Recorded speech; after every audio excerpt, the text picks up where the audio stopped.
Labadiena, gerbėmėjai žiūrovai, šiandien mes su jumis susitinkame Tauragėje. Tauragės Vytauto stadionas, beje, pirmą kartą šiame sezone Taura žaidžia namų rungtynes būtent šiame natūralios vėjos stadione. 55-asis Nojus Kalnokas, 66 kiek kitoks variantas. Nuosu. Geras perdavimas, čia gali būti pavojinga ir 1-0. 1-0 Eduardo. Berods jisai siunčia kamuolį į vartus. Į pirmą smūgį reagavo Lukas Kolenda, tačiau pirmas prie kamuolio buvo Tauro legionierius.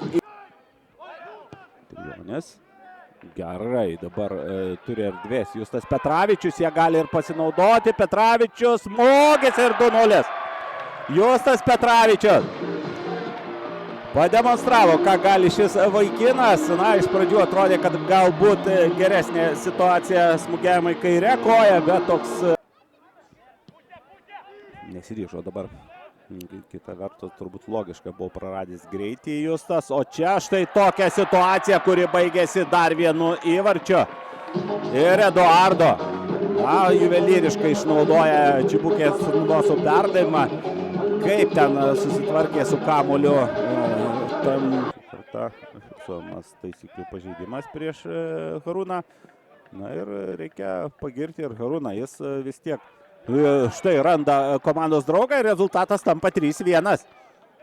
Nuoso įgyja teisę Kampiniui. Eduardo, geras perdavimas ir rezultatas tampa 4-1. Karolis Gvildys siunčia dar vieną kamuolį į varžovų vartus. Na, sugadina šiokią tokią tradiciją pirmo kėlinio. Po paskutinio Kampinio pirmajame kėlinyje Karolis Gvildys gražiu smūgiu galva muša dar vieną įvartį ir tai atrodo dar gali būti ne paskutinis tikslus smūgis. Hegelinų bandymus smūgiuoti, ten kamuolys pataikė, čia vėl perima kamuolį Tauragiškė ir dar vienas įvartis. Dar vienas įvartis. Na ir vėl septintukai veikia. Justas Petravičius. Perimtas kamuolys, 1-1 situacija. Ir tikslumo futbolininkams, o tuo tarpu dar viena ataka. Dabar Nedas Totilas ir įvarčių fejerverkas. 6 įvarčiai, 5 iš jų į Hegelman B ekipos vartus. Mantas Pikčiūnas muša 6. Fantastiška